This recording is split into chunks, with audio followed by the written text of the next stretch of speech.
already talked about that tactile, auditory, chemical perception stuff that we covered. We also have something else that's really neat and develops very quickly, and this is the ability to orient towards significant stimuli.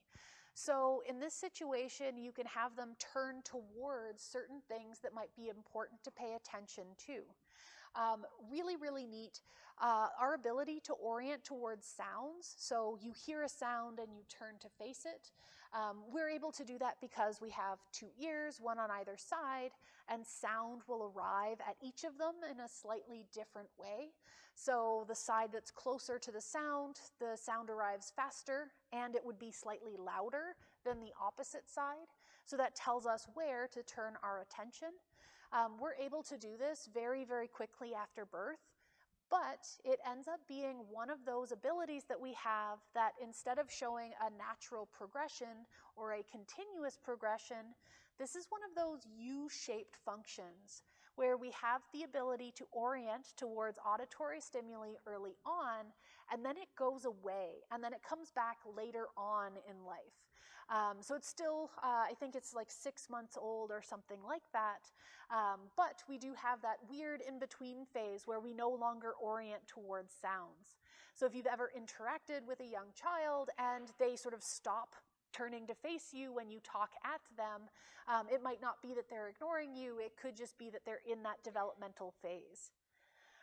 We can also have them, like I said, so chemical stimuli, so they'll react to things that are, say, sour or sweet, and that also ties into some of their reflexive behaviors. Things like some of their grasping or suckling behaviors would tie into this. So they are a lot more likely to suckle if there's something sweet around. So we can see that they're able to turn towards those things and interact with them differently than some other kind of stimulus. That tactile component as well is if you, say, brush an infant's face, they tend to face towards it with that assumption that they would then start to suckle. So they're sort of predisposed to end up eating very easily. So they have a lot of reflexes that allow that to occur. And then, of course, once they stop relying on breastfeeding for most of their food, a lot of those behaviors will ease back and stop being as prominent. But right off the bat, we see a bunch of these that have a pretty strong role in survival. What other kinds of learning do we see? We've already mentioned habituation, where if you show them the same thing over and over again, they get used to it and they stop attending to it. We also see that with auditory stimuli, where if you are playing the same sound over and over again, they stop paying attention to it, they stop reacting to it. We actually make use of that through some of our basic paradigms to say, if you've habituated to it and we show you something else or play something else and you react, then you treat it as different, you can tell the difference. So that's very important for a lot of our tests. We've also mentioned that with babies and their babbling, they're able to produce all of the different phonemes for human languages, but they're also able to perceive all of those different phonemes as well. So if you habituate them to one particular sound and then play a slightly different sound, you'll see that they'll react differently if they can perceive that difference. And so very early on, they react differently to all of our different phonemes. Whereas as they start specializing, as they start attending to the specific language that they're surrounded with, or languages, we see that they stop attending to those other sounds. So they have greater ability when they're younger, and that ability starts tapering off in and around that 6 months of age mark. So right before they would start, say, producing sounds themselves, they sort of reduce their ability to perceive the differences between them. We can also see classically conditioned responses, as well as, not listed here, operant conditioning responses as well. So there are some older studies that look at things like, it's a weird paradigm, but you set up a crib and you have a ribbon that ties an infant's foot to a mobile. And when the infant kicks, then it spins above them. And what you would then do is every time they kick, they get this visual stimulation. Something moves, it's exciting, and it's new. So that's something that's then positively reinforced, which means that they will kick more often to have more visual stimulation. The ones that I'm thinking of, they also tied this into some of those olfactory sensory perceptions, so different smells. And they also tied it to visual stimuli, so the color of the bedding that they were laying on while they did this experiment. And if you just do the operant conditioning, they will kick for a few days, but if you don't reintroduce them to it, they forget very quickly. But if you then have something familiar, like the colors or the smells, that learning lasts significantly longer. In some cases, double the amount of time that you would have without some other stimulation around. So we can show that, yes, they can learn, and they can show these operant conditioning behaviors even from a few weeks old, but other factors can be integrated into that learning process, which is a lot more complexity than a lot of people thought infants were capable of at the time. So yeah, different studies than what you'd see in the textbook. We can also see some simple observational learning. And this is mainly when we look at infants imitating their parents or other adults around them. So again, from a very young age, within the first few days, they're going to copy facial expressions. So it's one of those reasons adults are prone to making very exaggerated facial expressions, because it allows the infants to see them a little bit more clearly, and once they recognize those expressions, they can then copy them. So it's sometimes pointed to as evidence for some innate aspect of emotions, specifically the facial expressions tied to those emotions, but it also shows the ability to see and recognize and copy those different expressions as well, because there need to be some kind of recognition to initiate the copying behavior. And that can have some sort of different concerns for people, because usually to imitate something, you have to kind of understand that that person is doing something and I should too. But we won't talk about things like theory of mind until later on in the chapter. But yeah, there's a lot of different things that we can do fairly young that give us some understanding of just how complicated some of our behaviors can be, even very soon after birth. And then this slide, this is something I had referred to earlier on, talking about that flexibility in development very early in life. So this is looking at our visual acuity. So like I said, starting at birth, where we have that 2800 vision. And then by those 6 months of age, we're getting pretty close to that 2100, and so on and so forth.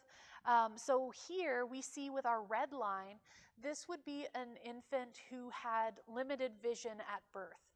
So I believe this is from children who had cataracts when they were born. So their eyes were functional but not receiving light. And at that 6-month point, they had reached an age where they could undergo the surgery to remove the obstructions. And from that point forward, their vision ended up improving.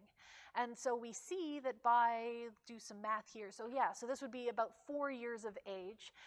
They end up having sort of typical vision that matches what an adult would be capable of. But even if we look at, say, 2 years of age is another one here, they're getting very close to adult levels of vision. So we see very, very quick increases early on in life, so by that 6 months mark, and then a gradual progression until at 4, we're at adult levels. So very, very quick development and a very gradual development towards the end. All right. So specific sensory stuff, we already talked about that sound localization. We already talked about phoneme discrimination. The last one that I wanted to get into is music perception. And this seems like a weird concept to talk about, but when we look at things that are fairly typical of humans, this sort of draw towards certain types of sounds and away from other types of sounds seems to be pretty universal. So we look at consonant and dissonant sounds.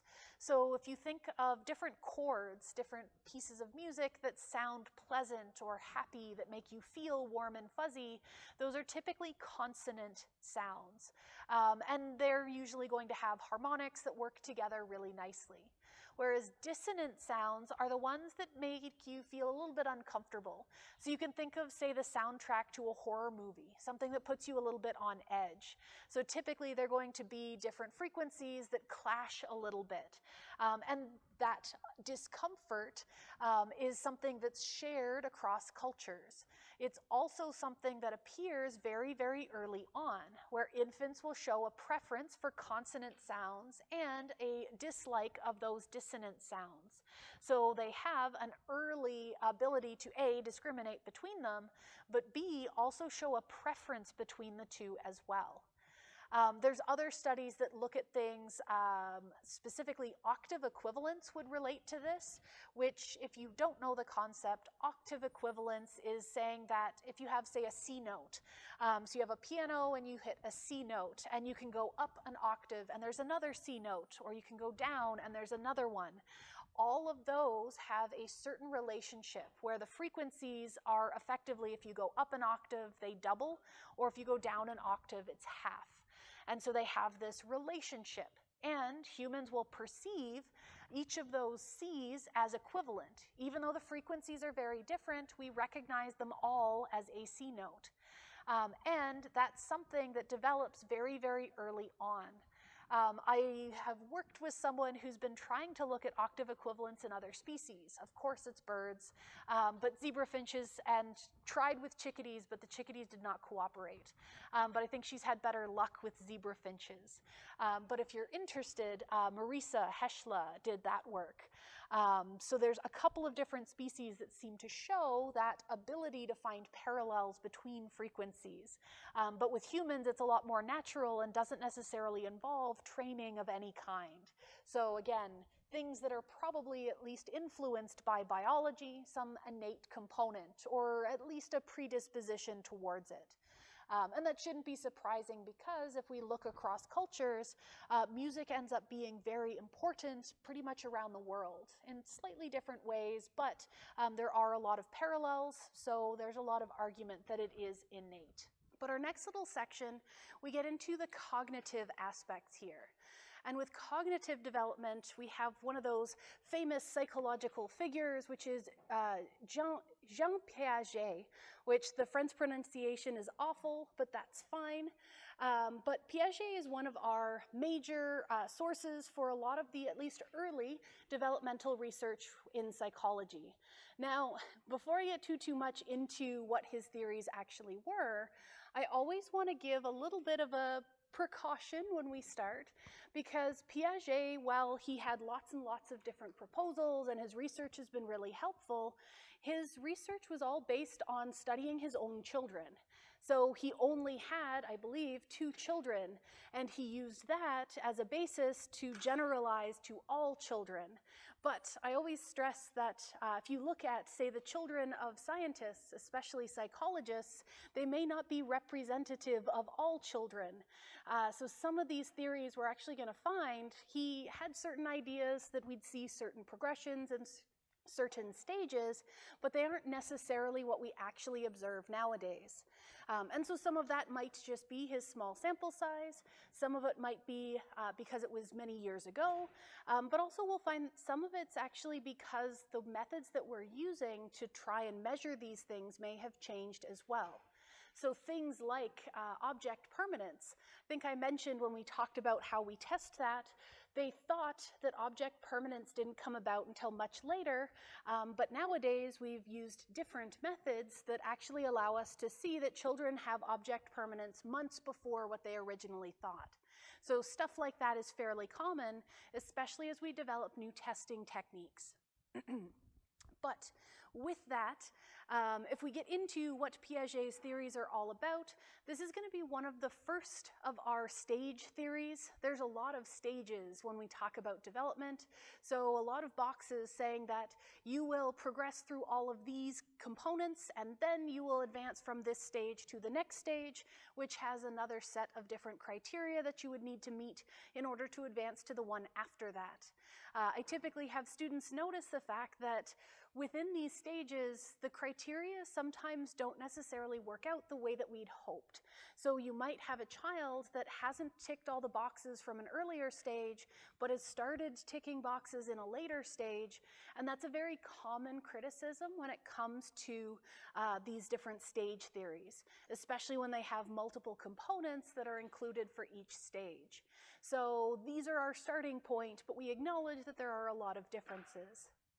So with Piaget, his theory overall, we could call it constructivist and dialectical, meaning that, especially with the construction side of things, that children are starting and sort of building up their understanding of the world around them. So they are constructing their own knowledge, and specifically that is an active process.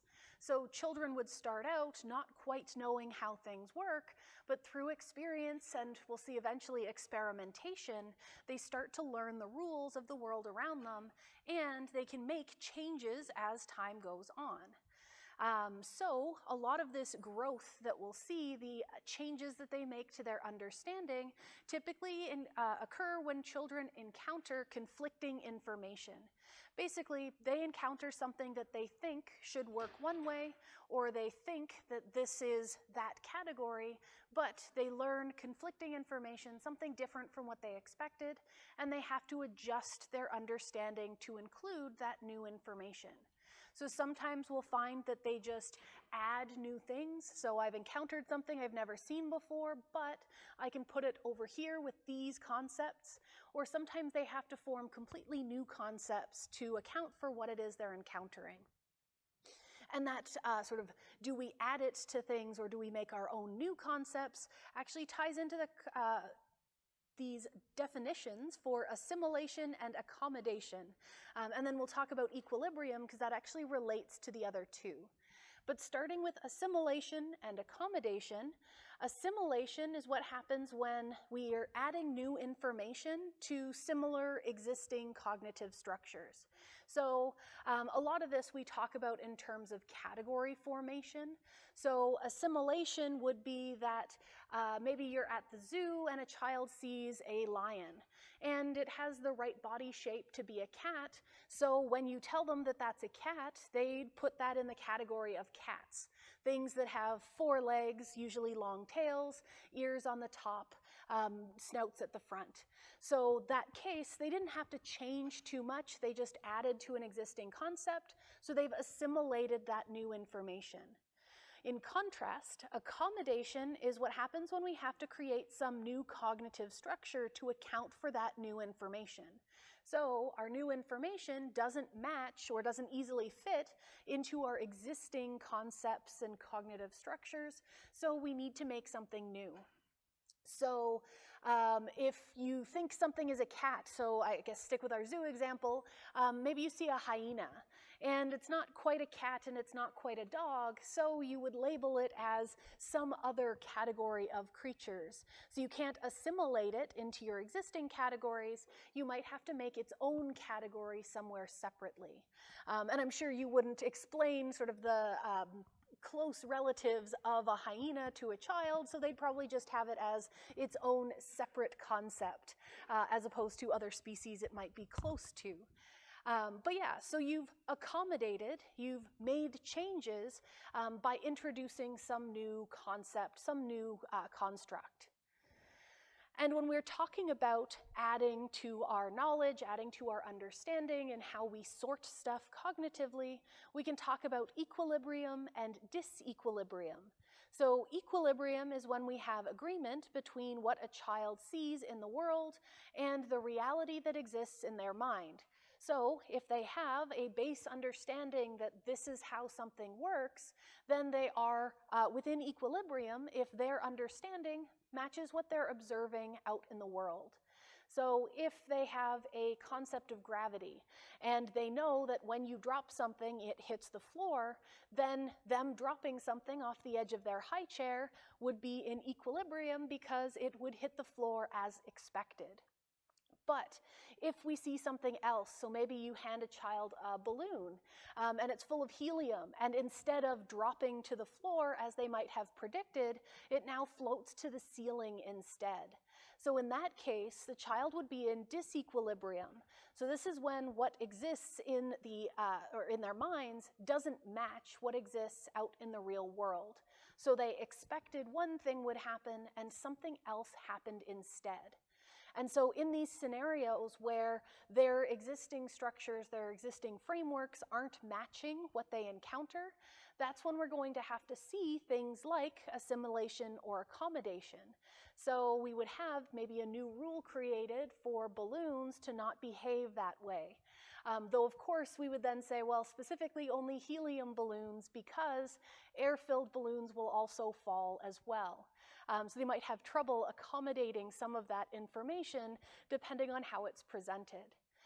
But this is all about, does it match, is it consistent, or do we have to make changes? And disequilibrium is where we have to make changes. We have to add things or adjust things or make new categories for those things. All right, and so as promised, Piaget's stage theory is what we're covering next. And so we have 4 major stages here. And each of these can technically be broken down even further. I think we only break down 1 or 2 of them, which will come up a little bit later on. But for our broad categories here, Piaget focuses on our sensory motor stage, our pre-operational stage, our concrete operational stage, and then our formal operational stage.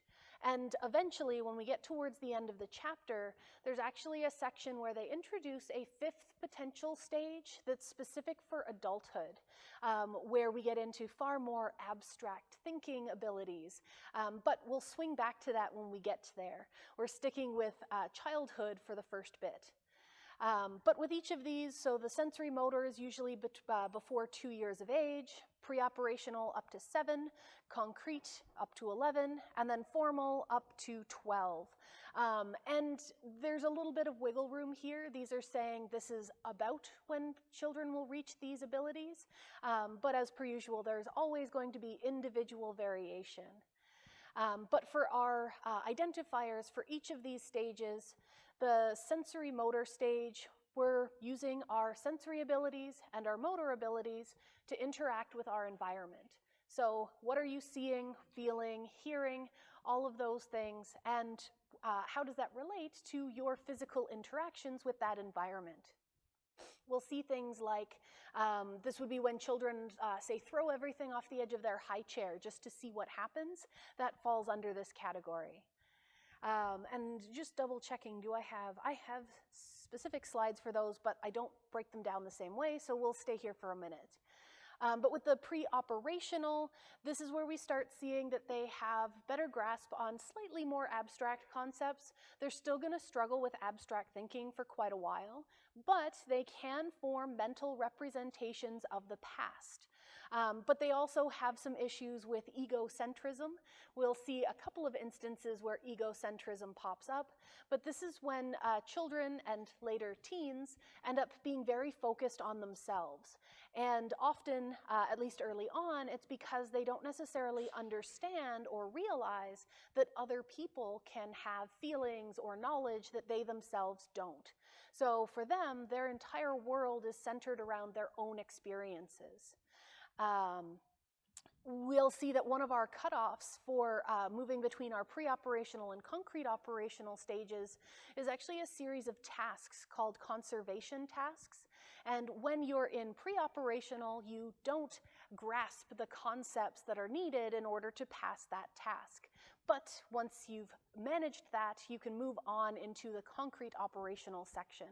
And I'll hop back to that again in a few slides. We're still in summary mode.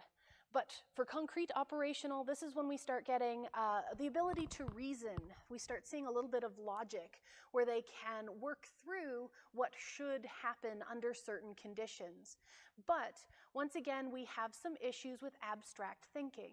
So if it's something that they've encountered or something that makes logical sense based on their regular interactions with the world, then they could think about things in terms of this should happen or this could happen. But as soon as we ask them to think about things that have never occurred or that are unlikely to occur, they start struggling. And there may be a slide for this later, but one of the tasks that always sticks out for me is that for a child in the concrete operational stage, if you get them to do, the task is if you say you're going to give somebody an extra thumb. So you're going to have somebody who has 2 thumbs and 4 fingers on one hand, where would you put the thumb? And for concrete operational children, they would think that that's an absurd question. That's not something that can happen, so I wouldn't have an answer to that.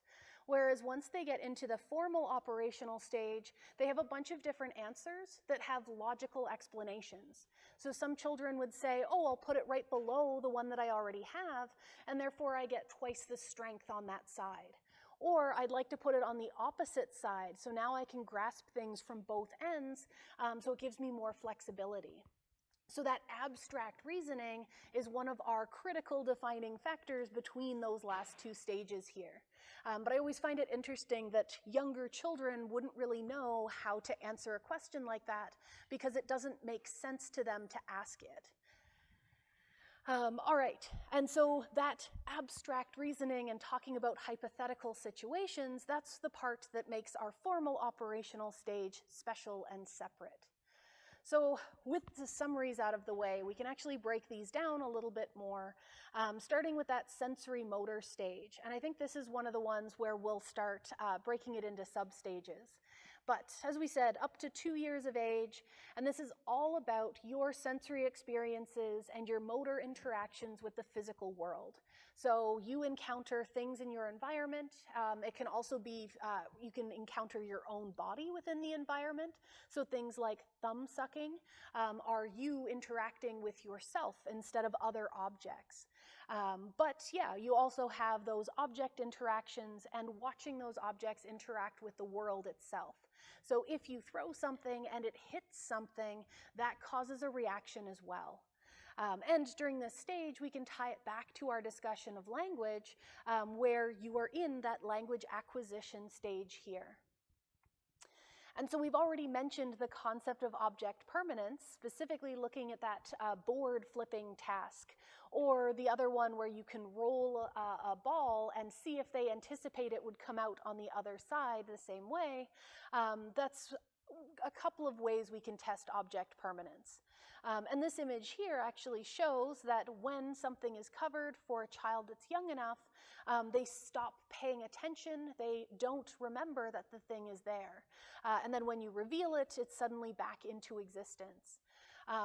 One issue with some of these tests that I may or may not have explained before is that sometimes it's actually just the fact that you are no longer stimulating their visual receptors.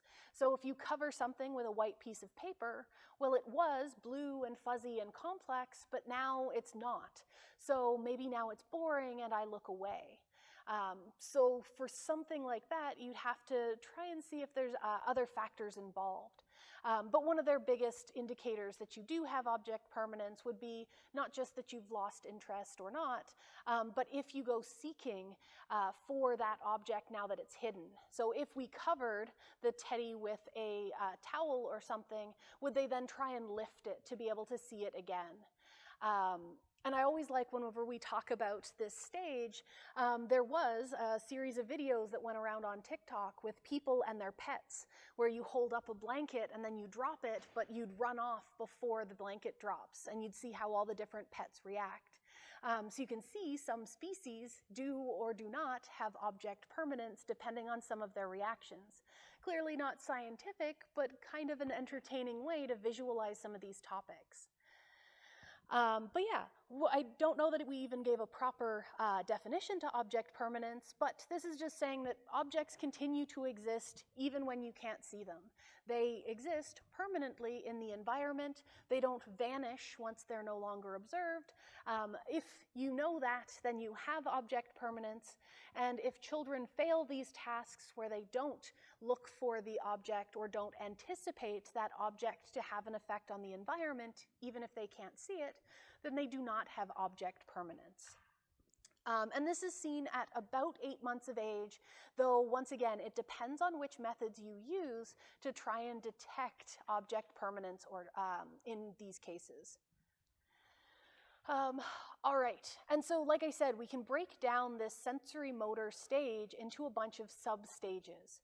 So here we've specified 6 of them, and I don't need you to memorize all 6 of these stages. We're mainly going to focus in on a couple of important terms, and we can see that progression from simpler behaviors to more complex behaviors, but I wouldn't ask you something like, at sub-stage 6 of sensory motor stage, what are children capable of doing?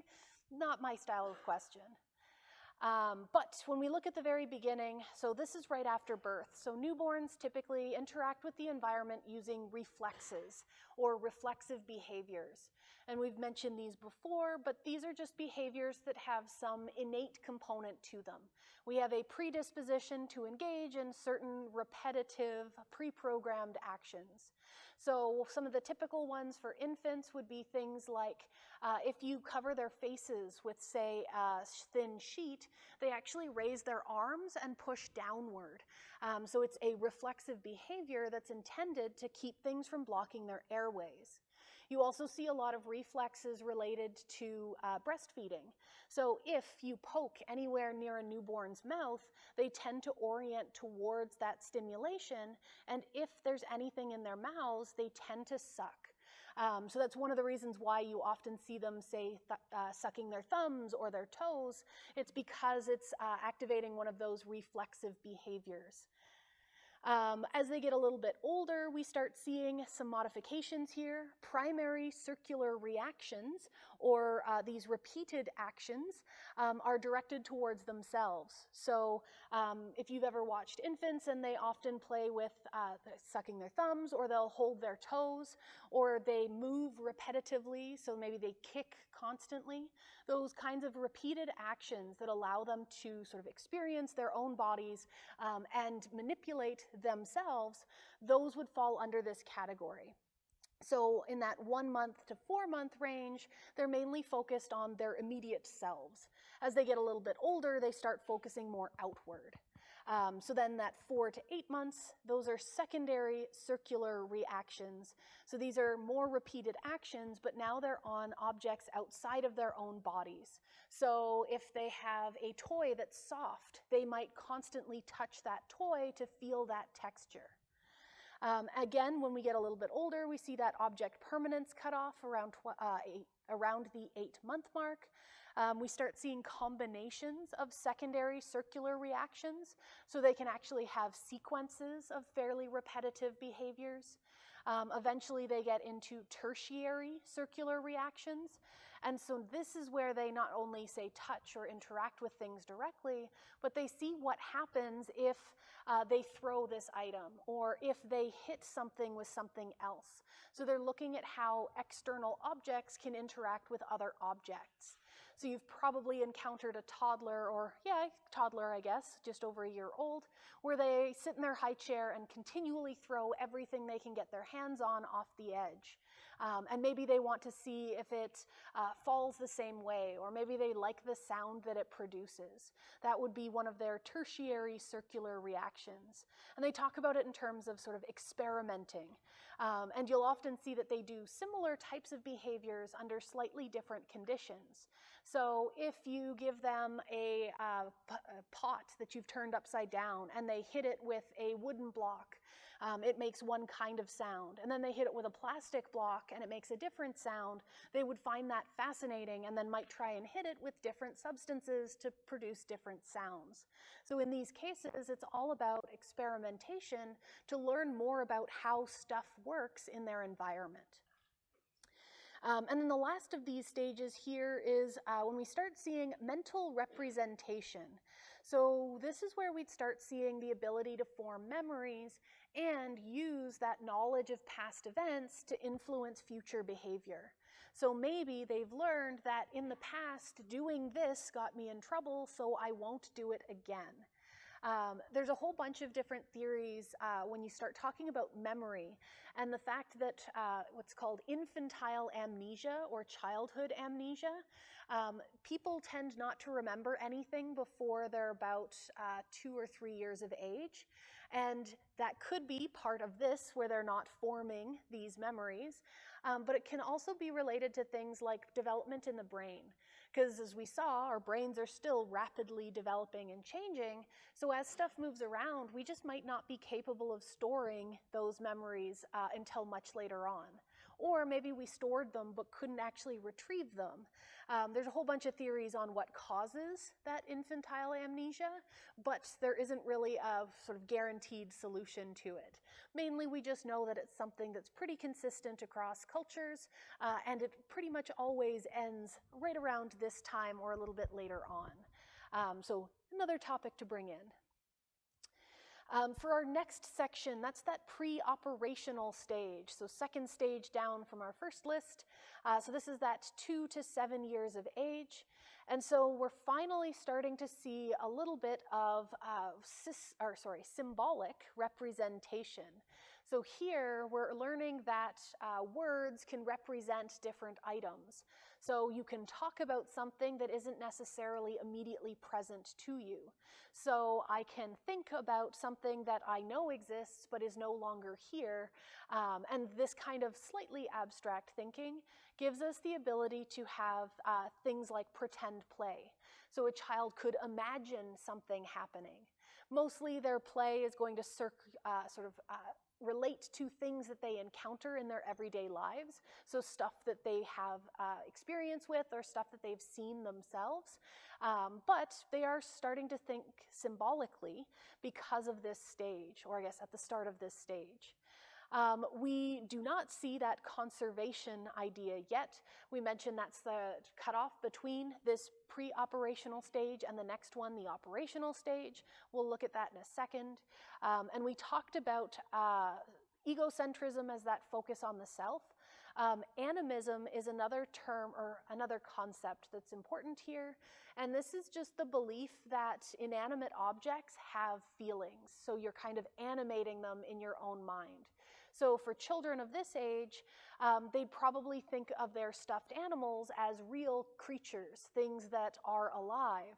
And so they might be really distressed if they can't bring their stuffed toy with them because they don't want it to be lonely, or they don't want it to feel like it's been abandoned. So they have this, again, slightly symbolic thinking, slightly abstract, but not too far beyond what they've encountered in their day-to-day lives. They'd assume that those items have feelings similar to their own feelings. So a lot of it would be, I'm worried they'd be lonely because I would be lonely if I was left alone.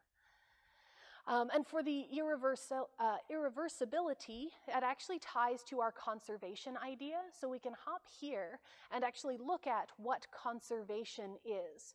So there's a bunch of different kinds of conservation, and children are typically going to pass all of these right around the same time. The first of these is the conservation of volume, so this top series of visuals. And so what you do in all of these cases is you start with some initial equality. So I show you that there are the same number or the same volume or the same amount of two things. So here we have 2 glasses of water and they're full to the same level. So we know that there's the same amount of water in both. What happens in the middle is a transformation. So now we're going to change something. So here, one of those short glasses of water gets poured into a taller glass. So the taller glass is narrower, meaning that when we look at it in the end, we see that the tall glass, the water level is now higher. And the initial shorter glass, it has a lower water level. But for us, all past this stage, we know that if you just dumped water from one glass to another, there's still the same volume of water there. So we would be able to say very quickly and easily that in this final stage, they both have the same quantity, they both have the same values. But for a child who's in this pre-operational stage who can't pass this conservation task, they would assume that the taller glass has more in it. And in this case, it's mainly down to how much space is being taken up. So when something looks larger, they have this assumption that there's just more of it. So that actually holds down here with our conservation of mass. And what they've done is used, say, clay, and show that the two balls are the same size, and then you squish one, and if you can't pass that conservation test, they'd say that the one that's spread out and flat has more clay because it takes up a larger area, it's larger surface. And this one is a conservation of number, where we'd have, say, a bunch of pennies, and you show that there's 5 in each line, but you stretch out one line, and if they fail, they would say that the one that takes up more space is the one that has more pennies. As sort of a little bit of an aside that you don't need to know, this might actually be related to the fact that we have 2 different systems for estimating numbers. And it's not just humans that have these 2 systems. There's a whole bunch of research into numerosity in other species that seems to have some evidence that we have multiple systems. But the way that it works is that we have sort of a rough estimation for small amounts, so small quantities. And so at a glance, we usually use shortcuts, things like how much space is it taking up? And we assume taking up more space means that there's more of something. Whereas we have a secondary number system that comes in later that gives us a much more precise estimate. So we're better able to determine quantities once we get a little bit older. So this task might actually be related to us not having that secondary number system beforehand, but developing it later on. So I kind of find it neat that this task ends up being fairly similar to a lot of the numerosity or almost counting tasks. And in case you're curious, there are tons of really neat studies that look at counting in things like spiders. I've met with Dr. Fiona Cross, and she works with jumping spiders and how they count prey items. So if it's something you're curious about, I definitely love talking about it. But yeah, sticking with just the conservation component, failing this task means you're still in that pre-operational stage, and passing it is one of those criteria you need to do in order to get into the next stage, that operational stage. So our concrete operational stage is from 7 to 12, and here we start seeing the ability to perform mathematical manipulations. So this here is where we start seeing, again, more complicated thought processes, and now these are still things that are tangible, things that they can imagine occurring, things that they've probably encountered before, and they're able to sort of imagine what would happen in order to get their answers. So this is when you start seeing kids being able to solve those problems of this person has this many oranges and that person has that many oranges, how many do they have together?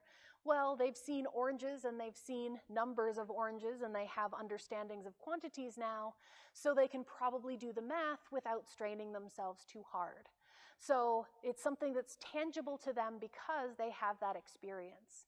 And this is tying back to get to the next stage, they need to be able to think about things that couldn't happen or that haven't happened. So this is before they get that abstract reasoning ability. So they have a lot of trouble with abstract concepts at this point, especially stuff that they've never encountered or that they've never seen, because then they can't conceptualize of what it would be like if it did occur. So that's that thumb location question. And then, of course, our last of these childhood stages is the formal operational stage, and this starts around 11 or 12 and then moves onward until, if people make that adult stage, the 5th stage might come next, though we'll discuss that one and why it may or may not occur in some people later on. But this one is all about those abstract problems. They're still capable of the more concrete manipulations and reasonings, but abstract reasoning is our identifier here. And in this stage, we start seeing a lot of I don't know what would happen, but let's see what would happen. Let's try it out. Let's conduct an experiment and see if my guess was right or wrong. So a little bit more of that scientific experimentation mentality in this stage, and it's getting into more and more abstract concepts. All right, and so then this slide here is looking at some of our critical thinking when it comes to Piaget's stage theory. And I've already given us a little bit of a heads up on some of the criticisms here. So what are some of the good parts? So the different cognitive abilities that have been sort of focused on for each of those 4 stages, they actually seem to have some consistency across different cultures and across all sorts of children. So this is something that they call sort of a universal idea or a universal occurrence, because we don't see it modified too much by cultural factors. So you'll see things like object permanence coming in before we see things like conservation of mass abilities. Those tend to occur in a predictable order. And that tells us that, yeah, these stages then might have some merit to them if they are dividing things up into things that generally occur in that set order. It's at least a useful descriptor. And we've before in other topics talked about things, if we see universality across multiple cultures, that tells us that there's probably some kind of biological or genetic component that's allowing this to occur. So we might be talking about one of those biological frameworks, once again, that allows us to develop these abilities in this particular order. We don't necessarily talk about what the mechanism is, but we say that it would exist. Some of our not so great, children tend to acquire some of these skills a lot earlier than what Piaget originally thought. So some of those timelines that we've set out, those might be sort of a late estimate.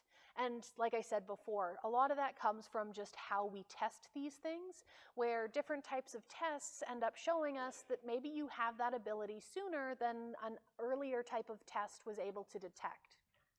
One of the sort of logics behind this is some tests actually rely not just on having whatever ability it is that we're looking at, sometimes they also rely on things like being able to make certain responses. So if, for example, you have a test that requires a child to reach for an object to show that they understand that it exists even if they can't see it, well, what if they don't have the motor coordination to actually reach for something in their environment? Or what if they don't know that they are able to interact with things in their environment? So reaching for an object permanence task might actually be more of an indication of, are they motorly capable of reaching, rather than do they know to reach to see a thing that's out of sight. And that's why we typically have multiple methods to test for each of those different abilities, because other things might be going on. Back to another positive here. Within each of these stages, or actually no, this one is a negative, sorry, my its wire is in an inconvenient spot. But within each of the stages, we do see some inconsistent development.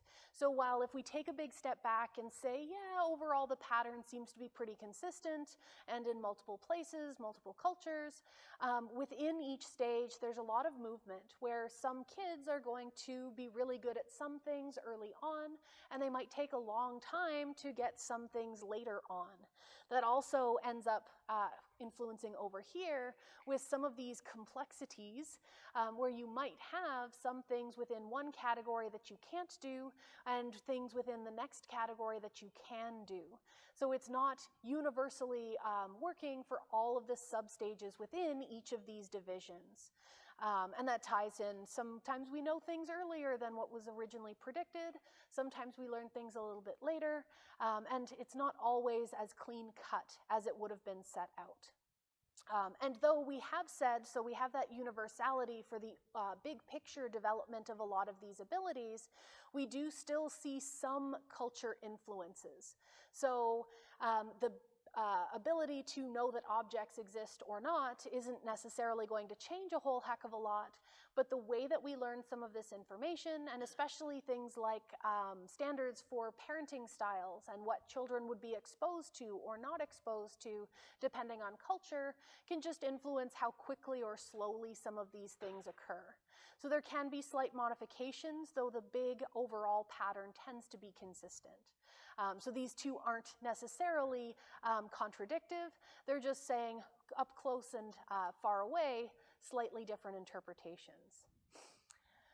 And we had talked about this for our diagrams here. I used a different one, and this is one of those that I only keep around because people in textbooks don't know how to draw babies at all, and so they're always absolutely terrible.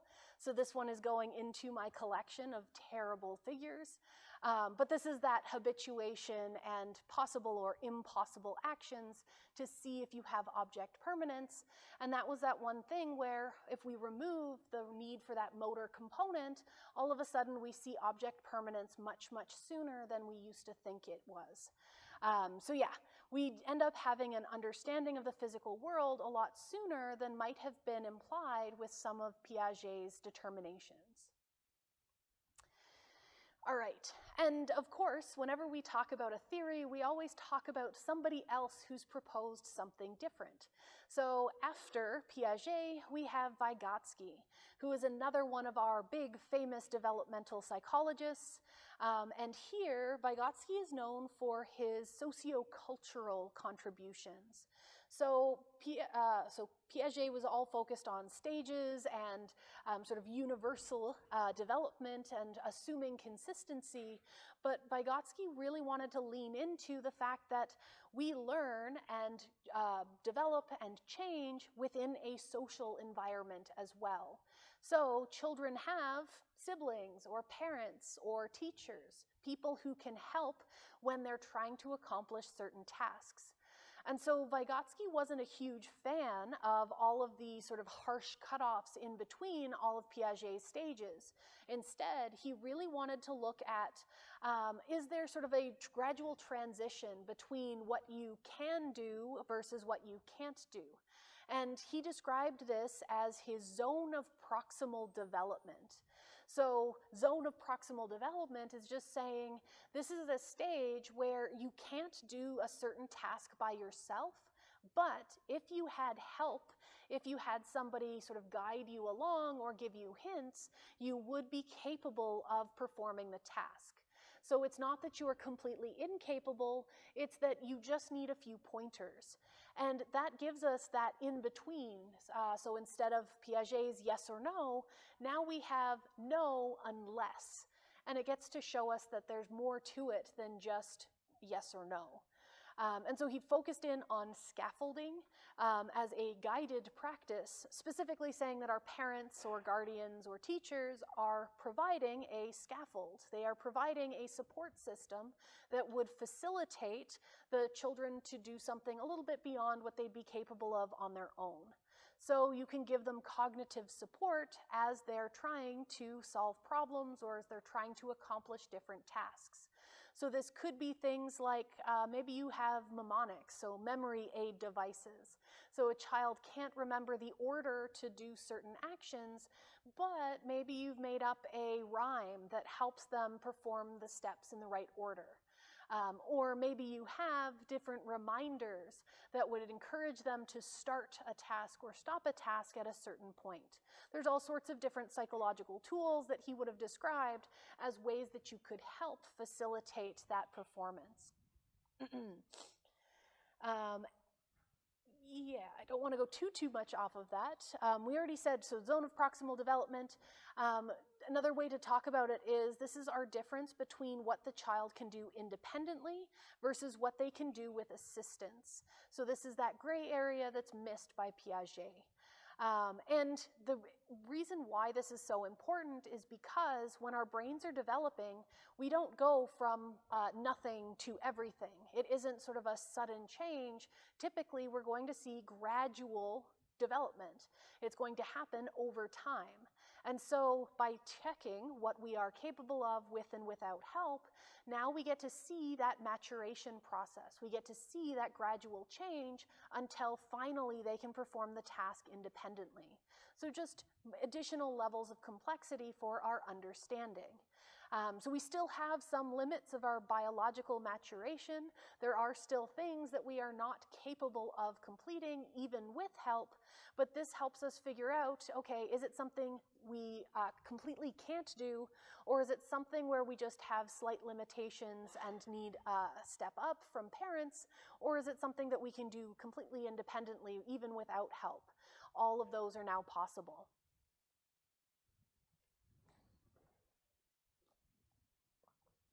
And that's actually a nice way to transition from just cognitive development into social development, starting to look at how we interact with others in our social environment. And there's a whole bunch of different theorists that we can mention here. Bowlby is a really important one that looked at attachment style. We'll also talk about Mary Ainsworth, and Ainsworth is the one that designed and started using the strange situation paradigm, which we'll see in a few slides. And then eventually we'll talk about Kohlberg. And Kohlberg is someone who's well known for trying to divide down moral decisions and what our morals are based on depending on sort of what stage of life that we're at. So all of those will come up in the next few slides. But if we're going to be talking about attachment styles and eventually get into, I already forgot the name, Bowlby's attachment styles, we should also start off with another important figure, which is Lorenz.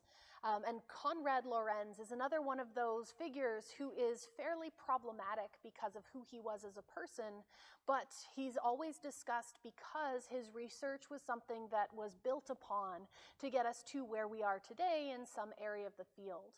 So Lorenz was the one who's famous for working with imprinting in geese. So this is when you have geese hatch, and from a very young age, they start following around things that are present in their environment. Now, there are certain factors that are influencing what they do or don't attach to. Some of the biggest things typically are that the item in their environment should be around about a certain size. So they'd be more likely to imprint on something goose-sized than, say, car-sized. But they also need that thing to move. So that's typically how they recognize the environment versus an object that would be something to imprint upon. But once they've decided that this is the thing that I've imprinted upon, that's what they end up following. And you can actually see this in a bunch of other studies. That's something that's not just exclusive to geese. Chickens actually do this as well. And there are some interesting studies, again, tying back to our numerosity discussion, where they'll have a few days after hatching chicks, so the baby chickens, where if you have blocks with certain numbers of dots on them moving through the environment, the chicks will start following them. And showing that that concept of numerosity or numbers exists, they will follow specifically blocks that have the correct number of dots, but not an incorrect number of dots, which is kind of cool.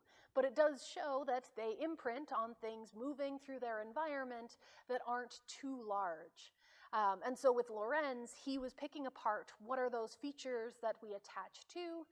So there must be some biological component because it happens right away. There isn't a chance to learn that this is a thing you should follow.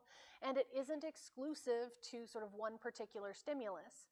So it's typically something that's present soon after hatching, something that's moving, but also something that keeps coming back. So all of that is supposed to set them up to imprint on their parents and then follow their parents. And that would be our evolutionary story, is that if you follow your parents, you're more likely to be protected and fed and things like that. But yeah, they will imprint on other things as well. Another of our important experiments at the time, you may have heard of Harlow. And Harlow did a study looking at different theories of attachment, specifically the comfort theory versus the cupboard theories of attachment.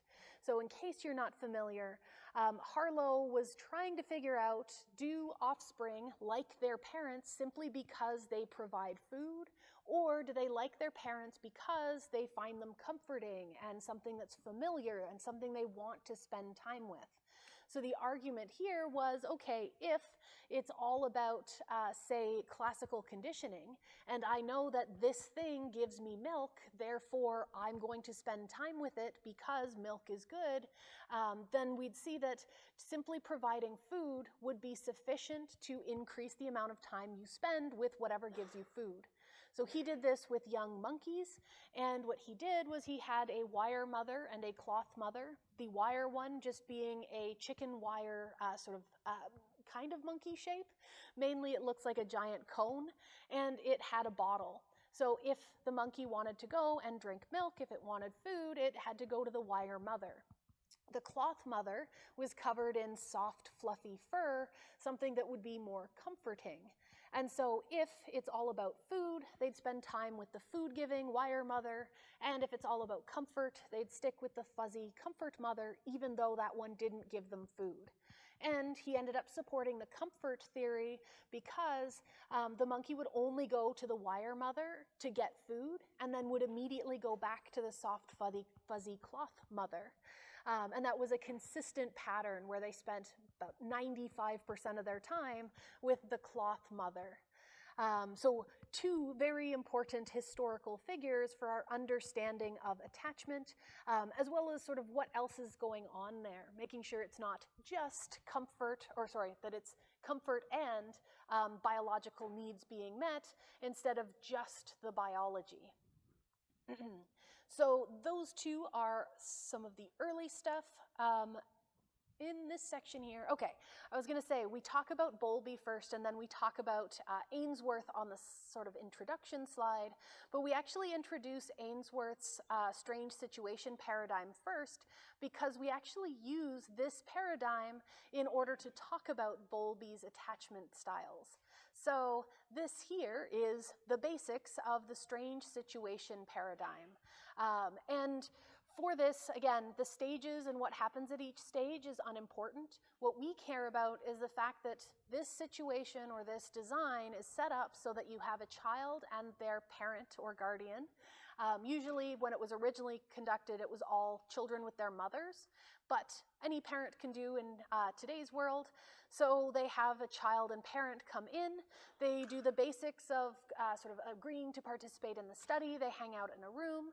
For developmental research, they typically have some comforting room with lots of toys, lots of things for the child to do.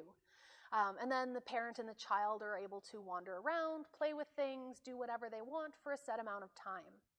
Then we'll have a stranger come in. So a researcher or somebody who's working with the researcher will come in, interact with the child or the parent, and then leave. And the point here is that we're watching what the child does anytime a change occurs. So once the parent leaves and the child is left with a stranger, you'd see how they react in that situation. So are they scared of this stranger? Are they comfortable interacting with them? What are they doing? We also look at how they react to their parent leaving. So are they distraught at being left alone, or are they okay with it? Do they trust that their parent's coming back? We then have some reunions where the parent will come back and you see how the child reacts to the parent returning, and so on and so forth. So there's all sorts of interactions, all sorts of changes, and we evaluate what does the child do in each of these different scenarios. And then from that reaction, what does that tell us about how this child interacts with their world? So that's where we get into our attachment styles here. And so we have 4 major attachment styles. I will let you know that the last of these, the disorganized attachment, this is actually their error term or their catch-all.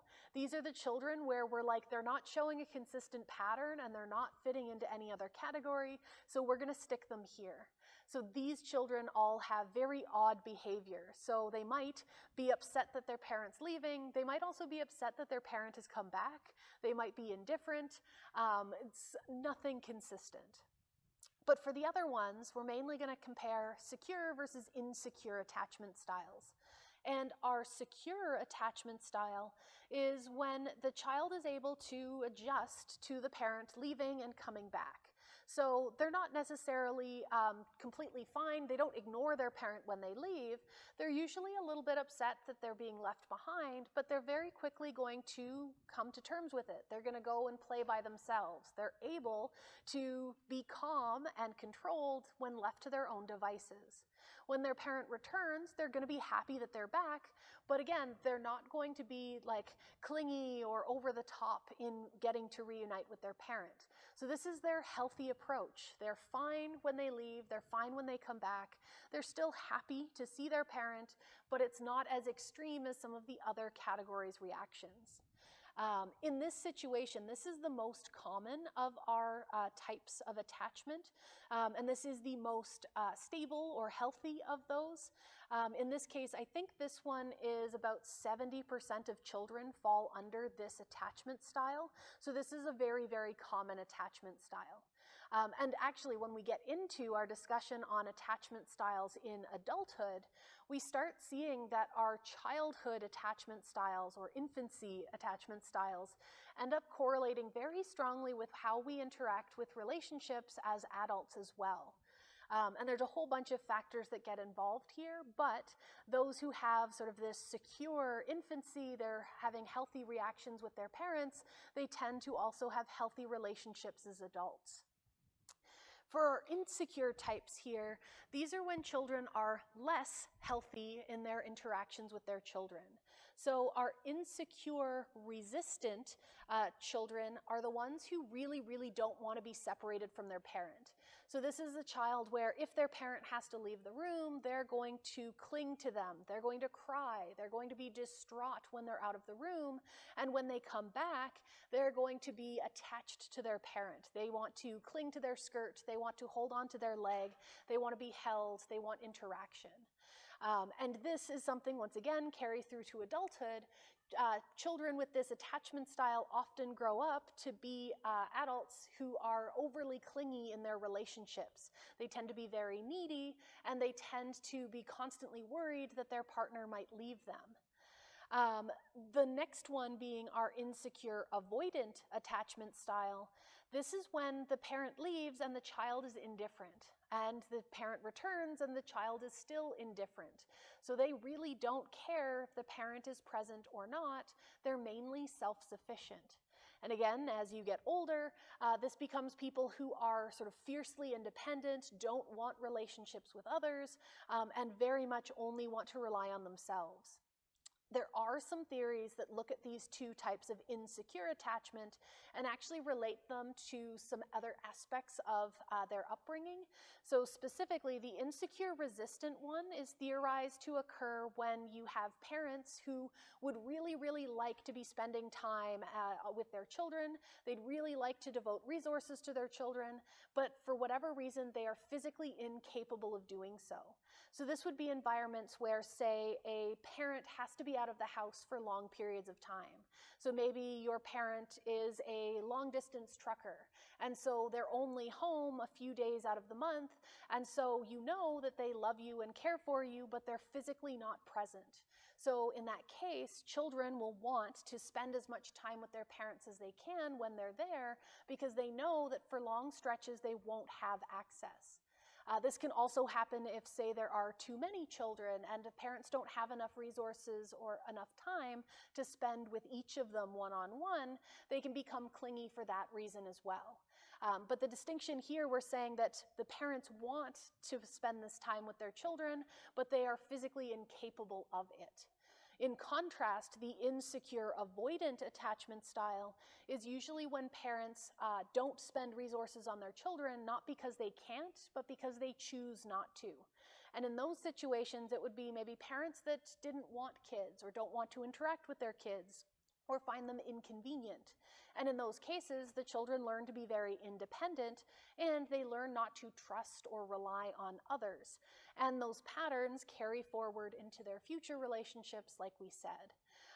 Those are sort of an extension of this theory that was added on later. I just know it because we talk about it in one of my evolution of human behavior lectures. But I thought it'd be interesting to point out why some of these might develop. And a lot of it just comes down to, from experience, what do these children expect from social relationships? And then how does that affect their expectations of social relationships in the future? We make general assumptions that things will continue as we've seen them in the past. All right, and yeah, we already did that the disorganized is the ones that don't fit into any of the categories, so we are good on that count. All right, and so our last section here on, I think it's the last for the childhood development stuff, is moral development. So as promised, we get to swing back and talk about Kohlberg. And so Kohlberg's stage theory for moral development, more stages, we get to talk about a bunch of different levels that are divided up into subcategories. So they have 3 levels with 2-ish substages each. For whatever reason, we end up looking at 5 instead of 6, because whatever. But for our first level, because we don't really care about all the substages, the first level is pre-conventional reasoning. And this is when we're younger, and a lot of our judgments of what is right and what is wrong really just comes from experience and stuff that you've encountered from trying things out. So if you did something and got punished for it, that thing is now labeled as wrong in your mind. If you do something and get praised for it, then that's the right thing to do. So a lot of our judgments of good and bad, right and wrong, comes from our parents and our own experiences. So we really don't have any internalized moral values. We're really not thinking for ourselves at this point. We are relying on other people to say, you can do this, you can't do that, and those are the rules that we follow. Afterwards, we get into our conventional reasoning stages, and here, now we're going to start looking at basing our own morals on some of the standards or expectations within our groups. So we typically start off with having similar morals to our parents, and that's because that's what we're exposed to.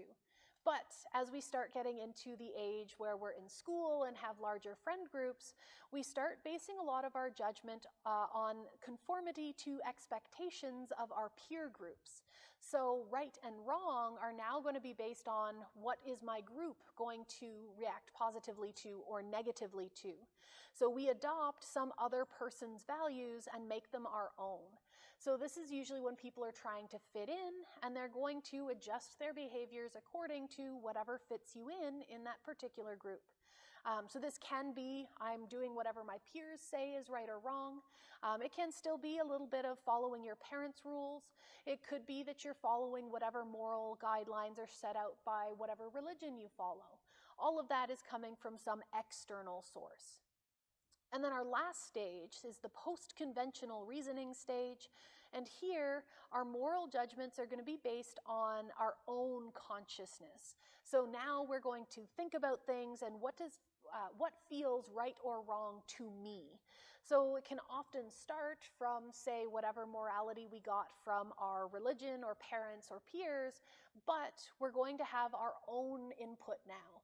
We're going to say, well, I don't necessarily agree with this aspect, so I'm going to change that rule for myself. So now all of these ideas, all of our morals have been internalized and are part of your own unique value system. So you've started to think for yourself, you have things that have meaning to you, and a lot of that can be influenced based on your own experiences. And of course, we can talk pros and cons. Pros being that it's one of the theories that gives us some ideas of where those morals might come from, and they do kind of line up logically with what we often see. As people get older, they tend to think a lot more for themselves and have those ideas of right and wrong based on their own values, things that matter to them. But of course, we have criticisms.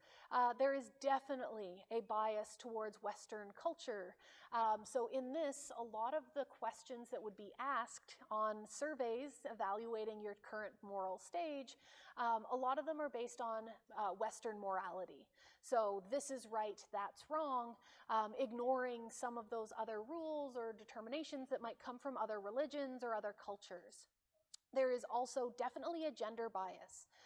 And a lot of this comes from the fact that if you look at priorities between the genders, we often see that females are going to be more predisposed to caring for others or looking externally. And that might be something genetic, it might be something learned through society, where you might have that caretaker role as the assumed basis. And then males would think a lot more about how does this affect me, or what is relevant for myself. And so that is definitely something that plays a role here. We also have an issue where a lot of these questions, and they'll do things like pose a moral quandary and say, what choice would you make? So things like, if you know the trolley problem, of if you see a trolley coming and there's somebody on the tracks, and if you pull a switch, then you can move it to a different track where it'll hit differing numbers of people. They have all sorts of modifications of that. And usually the idea being, could you do something to save more people? Could you make an adjustment to cause the smallest amount of harm? And we find some really neat consistencies with people where if the question is, if you do nothing, the smaller number of people would be injured, or if we stage it where you don't have to get involved, people are fine with somebody getting hurt or somebody dying as long as you don't directly intervene. But as soon as we change the situation so that you'd be involved, so you have to pull a switch or you have to push somebody off a bridge, all of a sudden people's logic changes. And it's all about how distant it is from yourself. But we don't get into that too much beyond me rambling. But the issue that they have with this is with all of the different questions they pose, it's asking you, what would you do? It's not what do you actually do, it's what would you do in response. So it's all about what you think would happen, but not actually looking at real world actions. And so there's a lot of discussion on, well, yeah, people might say that they do this or not do that, but does that apply to their real world behavior? Yes or no?